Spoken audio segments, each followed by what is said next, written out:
Hey everybody, this is Brian the Lion and the family of As the Lion Travels. Today we're in Sweetwater, Tennessee, and we're fixing to go do the Lost Sea Adventure. So come on, join us. Let's go check it out together.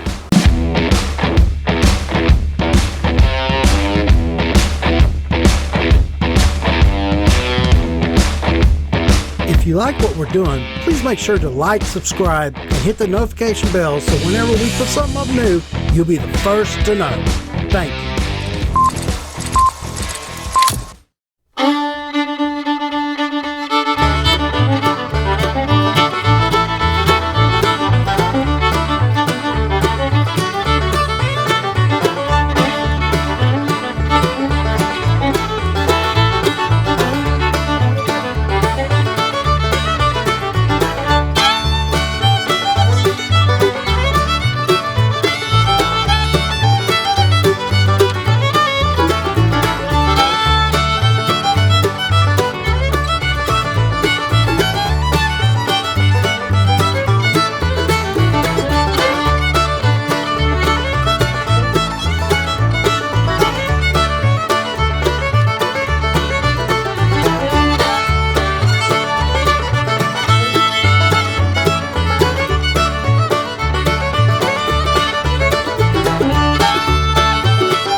Guys, we're out here with what we call the Vale of Tears. We call it the Vale of Tears because it is an active formation. So it is actively dripping, getting the appearance it's crying, getting the nickname the Vale of Tears. Now up top we have stalactites, and down below we have stalagmites. Now an easy way to remember that, stalactites will hold tight to the roof, and stalagmites might trip you up. On the left-hand side is when both those formations actually come together, forming a stalactite, also known as a column or a pillar. As we make our way down the hill, make sure you watch your step.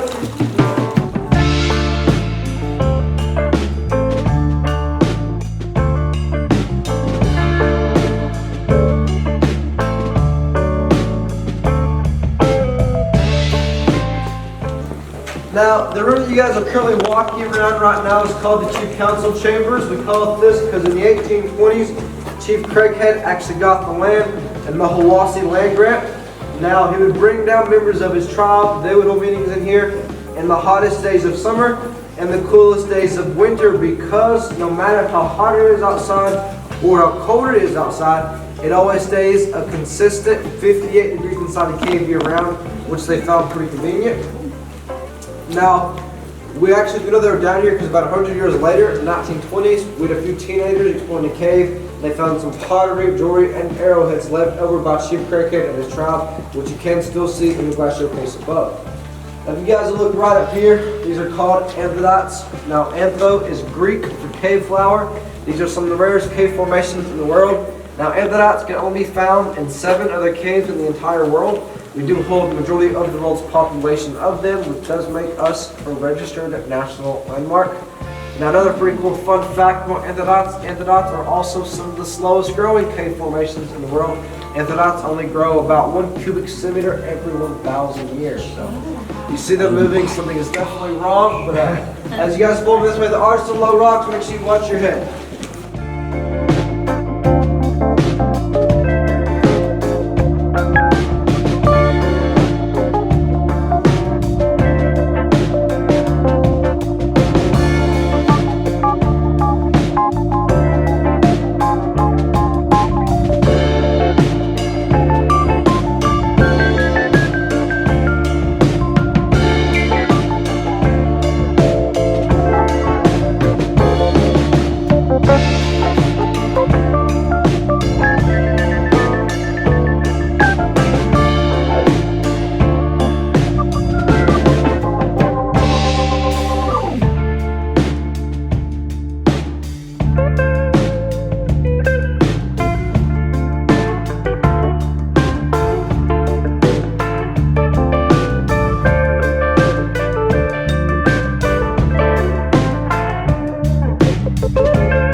Wooden object on your right hand side here. This is called a leaching vat. Now, this would have been used by Confederate soldiers for mining bat guano.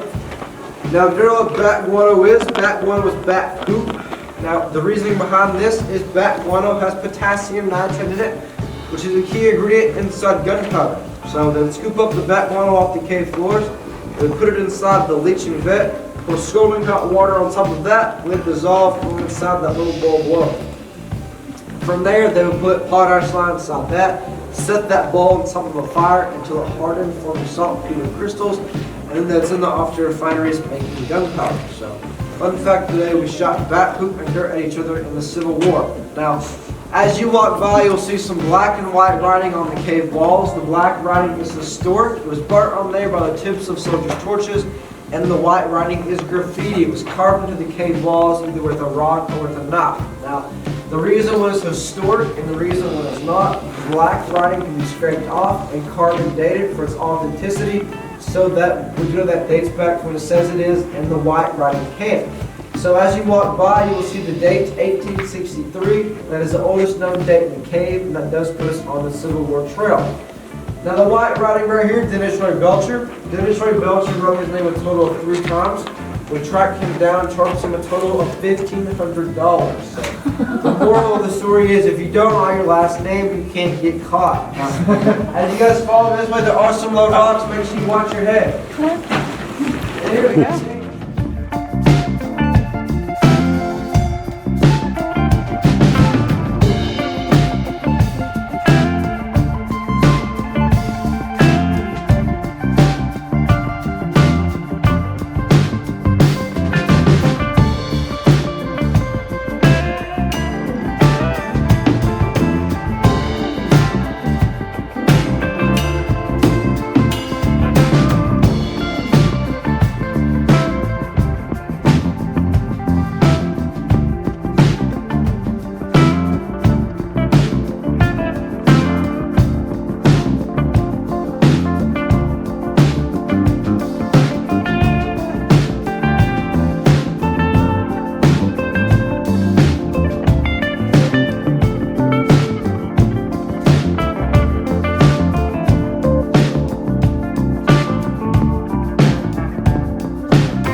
about this room actually been formed about a whirlpool. So water was came from the hole, it just came through, and water came from this hole right up through here. Now, over thousands of years, as the water rushed through here, it eroded away all the weak parts of the rock, leaving behind bedrock pendants, which you can see above. Now, we believe that the eye of the whirlpool would have been right here above me, making it so smooth. Now, through the hole right through there, that is way towards the natural entrance. That is also the second largest room inside the cave. Now, that room is actually big enough to hold 3 dance floors, 3 moonshine skills, and a live band. Now, on paper, that sounds pretty good. We opened up in the 1940s as the Cavern's Tavern.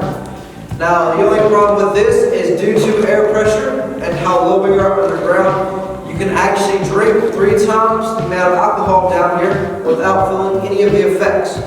So everyone thought they were being served about alcohol. They would rush up the 132 stone steps to leave. Let's just say the higher they got, literally the higher they got. No better have to go up the steps before falling down, knocking anyone and everyone down with them. Now, also inside that room, we hired a few explorers to map out the cave, and they found a 90-foot pit that we call the cat chamber. Now, we call it this because they propelled down to the bottom, and they found the bones of a place-to-sing jaguar. Now, that would have been 36,000 years ago, and if it was alive today, it would have been 8 feet long, not including its tail, and 500 pounds, so a pretty big kitty. Now, they sent those bones off to the Museum of Natural History in New York, but we do the molding of its paw and of its hand in the actual face above. Now, if you look over here at these metal tins behind me, the government gave us a bunch of food in the 1940s for a fallout shelter. At one point in time, we had enough food to feed 20,000 people for 2 weeks. Now, luckily, nothing bad ever happened. We never needed any of that food, so they took the majority of it back and left us, as you can see now. Now we have about 60-year-old saltine crackers, and anyone gets hungry. Now, in just a moment, I'm going to turn all the lights off and show you natural darkness. So if you ask me to please turn off anything that produces light, that'll mess up the effect, and definitely get around the people you like most.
right now is called the kill room. That is spelled K-E-E-L, so of course you have nothing to worry about.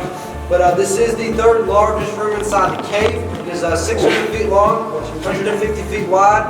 And right now where you are currently standing, this is the deepest that you will be underground throughout the entire tour. Right now we're about 540 feet underground.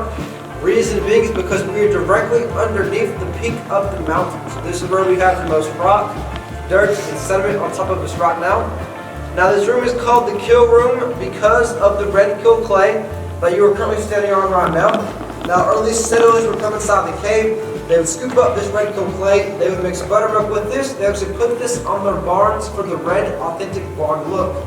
This was a lot cheaper than using your livestock's blood, which a lot of people did at the time.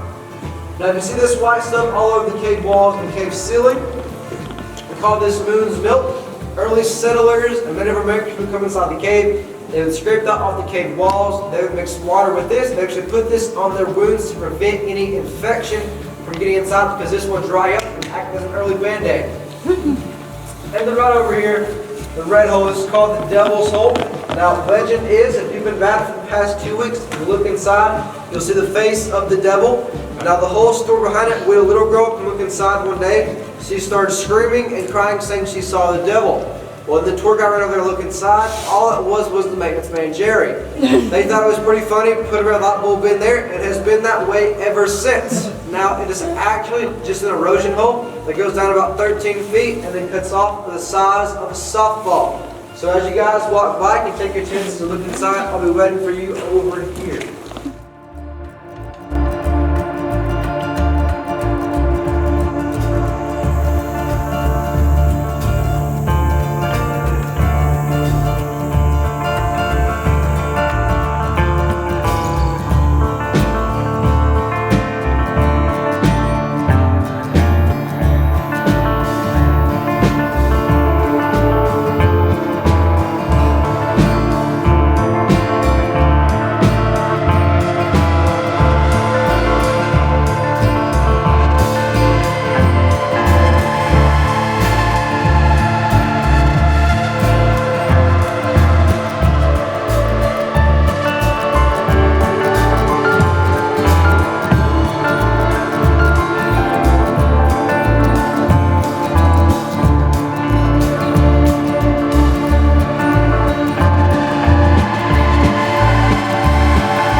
Over here on your right hand side, this is what we call the Baby Grand Canyon.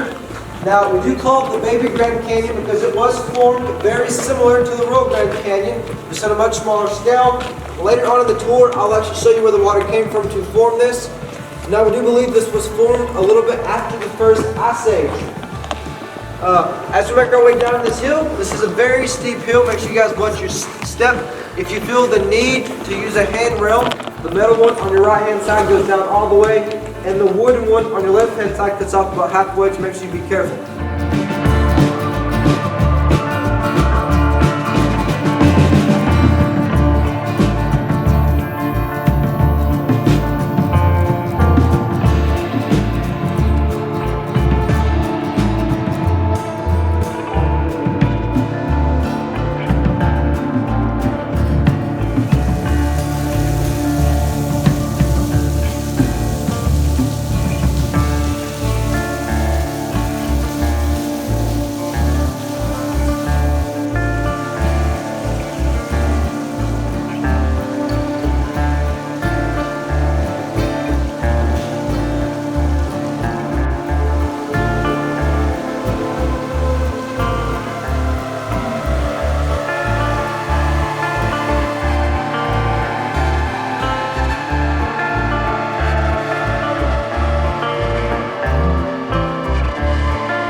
Down below from the drapery, we have flowstone. Flowstone is a calcium covered, which are some key ingredients inside tones and rolaids.